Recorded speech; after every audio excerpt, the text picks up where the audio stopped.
I probably, I don't know, 5, 6 years ago, I don't even know how long, I just all of a sudden was like overwhelmed with how much about me it is. I just couldn't even stand it anymore, that I make everything about me. And so I set about just making it not about me. Like, God, teach me how to die to myself. Teach me how to make it not about me. And again, have conversations that you ask questions of God. I believe something life-changing in my faith was just beginning to pray almost constantly, Lord, teach me your ways. Teach me your ways. Because he has ways, and they're not my ways.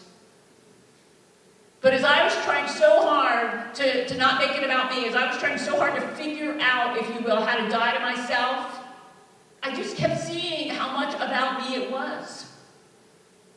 And just recently, you know, the first besetting sin God ever brought to my mind was the way that I worry. You know, that's in direct conflict with what you say you believe, right? And so I tried to make myself stop worrying. And then I worried that maybe I was worrying. You can't make yourself stop worrying, but you can learn how to put your trust in God, right? I realized just recently, you know how you die to yourself? You set your eyes on him. You know how you die to yourself? You choose him. I think sometimes it's really good to substitute choose for love, because we keep wanting to make love a fluffy feeling, right? We choose him. If I wake up in the morning and I choose him and his ways, do you know what that means? My ways have to fall away, right? Because he's going to make me choose other people over me. So rather than trying to figure out how we're going to not make it about us, let's just make it about him, right?